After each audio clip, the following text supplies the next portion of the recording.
from the QC. Ito na nga po yung paglabas ng ating mga iGames. Explicit coming from the baklaan. Dito na nga po sa may QC side natin. Naku po yung salpukan nandoon pa rin naman. Hindi pa rin matatapos yung ating mga laban. Sino matitira matibay? Explicit is still here. Pero ito na nga po yung paglabas ng ating mga newborn mga kaibigan. Yung mga dilaw na isda, yung mga tinik ay kakain na ngayon dahil nagutom na sila. Pero ito na nga po paglabas from the C5 area yung ating mga DPWH sasagad and RTU with a quadra kill coming in from the chain mga kaibigan. What a great guhit. Oh my goodness po.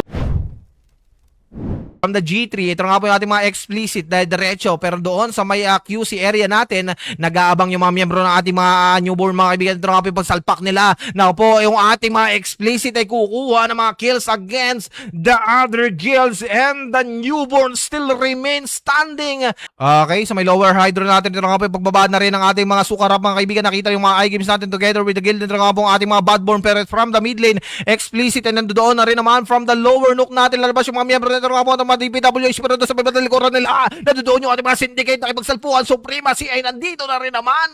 Naku po, nasa sandwich lahat ng mga guild natin mga kaibigan. From the mid lane, lalabas yung mga miyembro. Ito nga po ang ating mga Olympus. May mga maaabutan ba? Pero sino matitira matibay dito nga po sa may grass area natin? Naku po, halo-halo na. Pero yung ating mga iGames ay naglabasan na rin naman. Here we go, ladies and gentlemen. 1 minuto at 50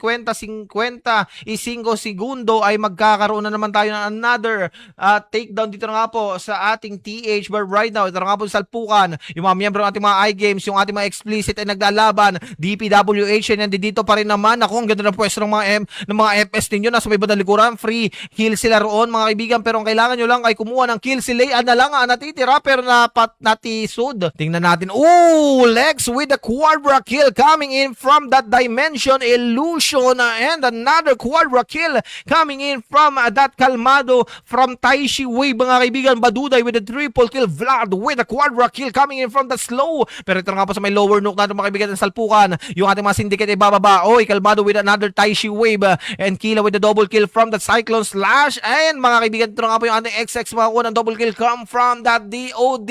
Sino makakuha ng ating thermal controller natin?